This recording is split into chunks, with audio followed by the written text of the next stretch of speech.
Hey folks, today's video is sponsored by our old pals at Carl Friedrik, who makes some of the finest handmade leather goods around. From belts and wallets to travel, luggage, and accessories, everything they make is handmade, backed by a lifetime warranty and a 100-day money-back guarantee. So if you don't like it after using it, you can always send it back. For November, they've sent me the Palacy Weekender. What is really nice about this bag, it's tanned vachetta leather, right? And unlike other duffels, it has a structure. So I've got other leather duffels, right? And I like the way the leather ages, but the problem is when you go to pack them and they're empty, they go and they flop and collapse. This one keeps its shape. So you can pack it and it will stand up and it'll be nice, right? They've also, for the holidays, done a nice gift thing where you can actually monogram it on the inside to someone you love. They surprised me. I didn't know they were going to put a TST in this one. I really like these bags. They're super well made, they're super durable, and they take abuse and turn that into a beautiful patina. The oils, your touch, the scratches, it all ages fabulously. The zipper, super slick, even right out of the box, no break-in required. It's a really, really nice piece. You're gonna wanna check out this and all the other great Carl Friedrik stuff by going to the link in the description. Use code TST015, we'll write that down at the bottom, to get 15% off your order for the holidays from Carl Friedrik. Now, take this bag, hit the road, and enjoy this video.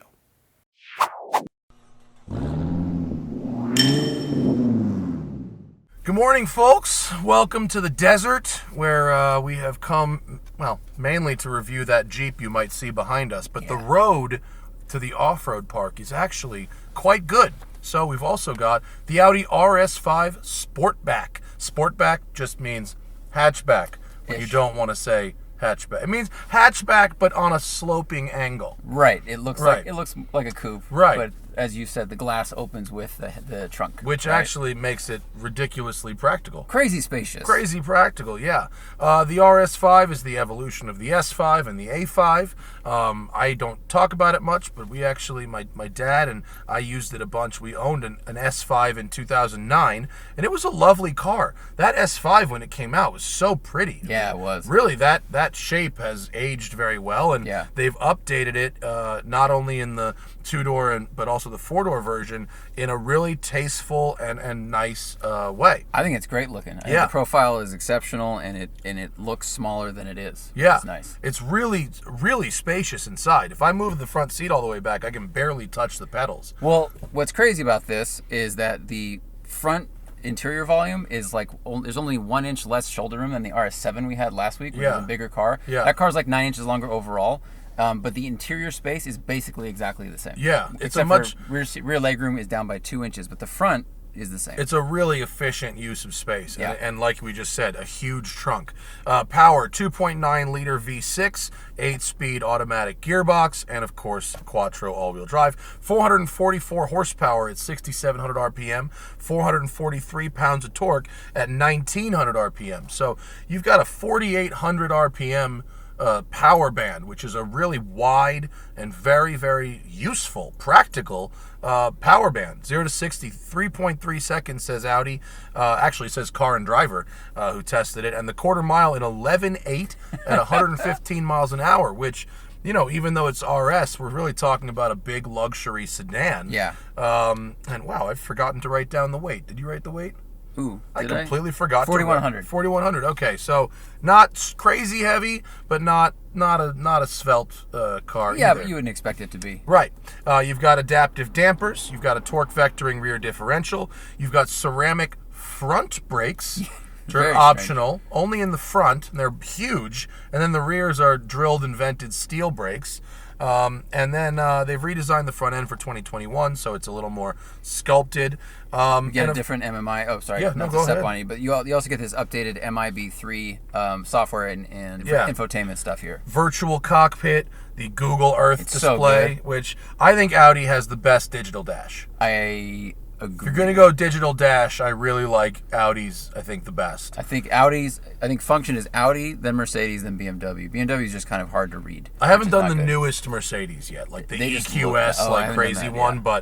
But for you can get this virtual digital dash in like fairly lowly Audis. You don't need to spend $100,000 to get it, which is cool. So that's the specs. Let's have a go. And I'm actually gonna flip her around. We're gonna put her in sport mode, and we've got the Audi Drive Select menu. And did you say this has a built-in 0 to 60 timer, Zach? So there you go. Oh, there we go. You hit the wheel, and then we go to acceleration measure. Only use this function on closed road courses, yada, yada, yada. And we'll go click on the 0 to 60. And here we go. Brake boost, and go. Whoa. Really struggling for traction. That was a little bit of a burnout. And despite that, it measured 4.3. Wow. Not so we 3. had a good amount of wheel spin in the back. A lot of wheel spin. Wow, and then it really charges forward. Yeah. I think this car can send up to 80% of the torque to the rear wheels and up to 70% in the front. It's cold out here this morning. Obviously a dusty, unprepped surface. Yeah. So the car probably has a little more in it. The engine, being a V6, is not going to sound as good as a V8 or as even an inline 6, but in general, by V6 standards, I find it to be pleasant. I think they tone it down, which for me is what I want from a V6. Like, I have not heard a V6 that's loud other than like a VR6 that I really liked. So just make it mild, enough to remind me this is a quick car. This is the U-turn spot. Yes. Because that's private property down there, construction site. Turning radius, pretty good. No rear steer in this one. That's right. I mean, the RS7 had the amazing turning radius because of that rear steer. This is fine. What I like, to come out of the RS7 and immediately come into this, it immediately feels lighter on its feet and more agile. The steering is a little more natural in this than the RS7, possibly because it doesn't have the rear steer or the air suspension. Right. So where you don't have that beautiful glide that you get in the RS6 and the RS7, you do get a good ride and a more sporty tune, even in all the settings. Like the spread between cruise and sport isn't as big.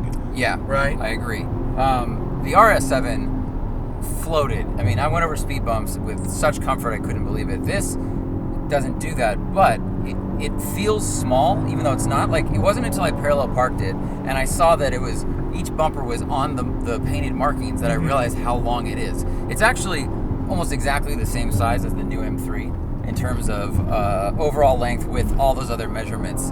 But this feels smaller to me, and I feel like this greenhouse is bigger, and I can see more light comes in. I don't feel like the belt line is as high. The greenhouse is really good in this car. It gets, even though the interior is all black, it gets a lot of, daylight in it. It doesn't, you don't feel like you're in a cave. Right, yeah. Which is good. Although the engine isn't like, inspiring in the way, it's not like, oh, I need to rev this just to hear it. It gathers speed really, really well. Oh, yes, absolutely. I mean, it's a hot V setup, right? It's just like, same as a 4-liter V8s are from Audi or Mercedes. It just has 2 fewer cylinders. It does have a bit of exhaust farting when you drop gear, doesn't it? Yeah, it does. Audi, they've had that for a while. It reminds me of the Volkswagen gear fart a little bit. Yeah, it's doing something with the exhaust valves, right? When I get off the throttle, that secondary thum, I don't really know what that sound is. Well, this has a sport exhaust, I think, is also an option you can get. I feel like that's all they can do with this engine. Yeah. And like with the 2-liter that Volkswagen has, they know it doesn't sound awesome, so they have to add those little burbles, but the burbles end up like farts. I'm going to give us a little gap here. I'm going to just pause for a minute to give us a gap because I don't want to follow a truck. I drove this thing for 2 full days before I found the button to turn off lane keep assist. which is on the end of the left of the blinker stalk. It's hidden completely from view behind the steering wheel. Yeah. So if you don't know it's there, you'll never find it. But if you bought the car, you turn it off once and you leave Yeah. it off. And you have to turn it off and leave it off because it is the most infuriating, invasive system. It makes the car drive awful. And I mean, okay, I'm telling you now, that's where it is. So you'll know when you buy one. And once I turned it off, it was like, oh, okay, the car doesn't actually drive terrible. It's just that system ruining everything. But I was digging through menus for like hours. on the screen, I couldn't find it. I was digging through everything, and eventually I leaned over and saw it on the button. So now you know. Because the rest of the tech, because this comes with Audi's like 360 assist or whatever they call. The radar cruise is really good. The top view cameras are really handy for parking. I mean, lots of cars have them. This one does a really good job, and the screens are so clear. Yeah. I mean, so high res that it really makes you trust where the wheels are, where the car is, what does the curb look like. The blacks are really black. But like and I'm pro advanced driver assist systems. In general, I am. But something about lane keeping, because as you're driving down the highway, it's kind of normal to get close to certain painted lines. As you're on an exit ramp, you know, you could get close to painted lines, and having a system that jerks the wheel away from you when you're not going to have a crash is really, really disconcerting. Yeah, if it doesn't drive the way you drive, or it doesn't stay in the lane the way you stay in the lane, it can be a little unnerving. And also, like I tried it a little bit on the way up here, and it was early. It wasn't quite light out yet, and it moved in the corner a little bit. Yeah. It wasn't that it was heading towards the apex or anything. It's kind of like it was trying to find where the center of the lane was, and I didn't like feeling that it was uncertain about that. Right. That's the thing. Like, you know, when I've been in Teslas, when they were certain about the lane centering, I could tell. But when a car is uncertain about where it needs to be in the lane, and Volvo did this as well when I drove those, that was unsettling. You just want to turn it off. Right. But the radar cruise radar cruise is great. I love radar cruise. I'm pro radar cruise. I'm gonna activate my seat massager. There we go. Let's go with a need and full intensity. I don't know. I can't say this for certain, but this may be the least expensive car I've driven that has seat massagers. It's one of them. Usually you don't get seat massagers until you cross 100K.